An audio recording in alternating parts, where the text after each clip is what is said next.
Well, howdy there, Internet people, it's Belle again. So today, we're going to talk about Trump providing intel for Ukraine.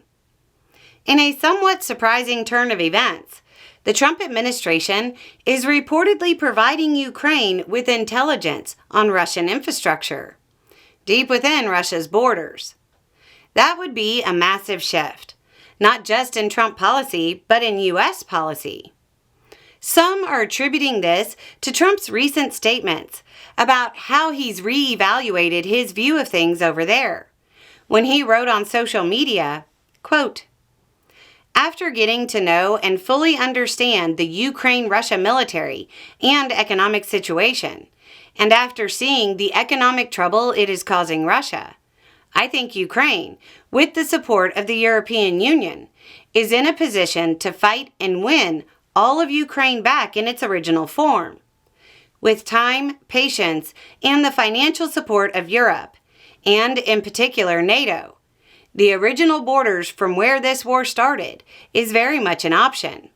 Why not? Russia has been fighting aimlessly for 3.5 years, a war that should have taken a real military power less than a week to win. This is not distinguishing Russia. In fact, it is very much making them look like a paper tiger.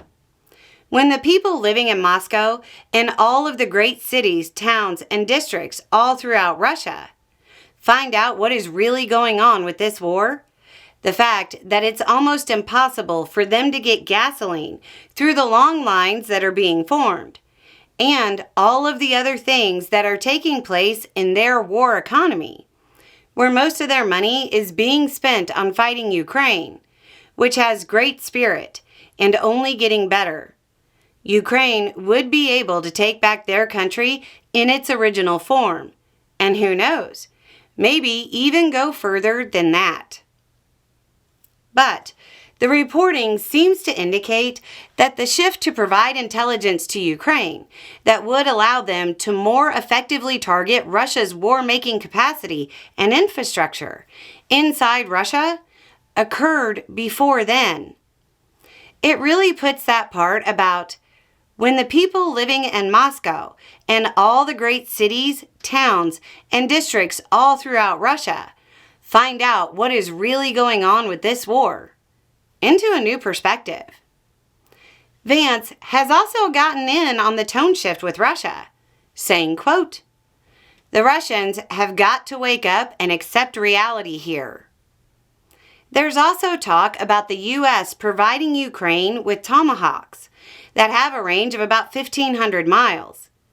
This type of assistance has been avoided out of the risk of escalation.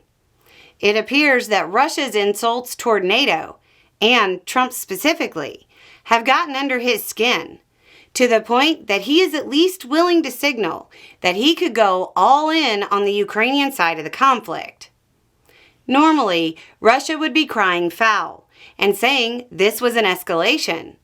But in this case, their propaganda machine has been saying we've been providing this intel for months. It's Trump, so it's completely possible that it's a taco moment rather than a tomahawk moment. He might be trying to push Russia to the table, but good luck with that. This will be going on in the background as the shutdown gets most of the coverage. We'll keep an eye on it. Anyway, it's just a thought. Y'all have a good day.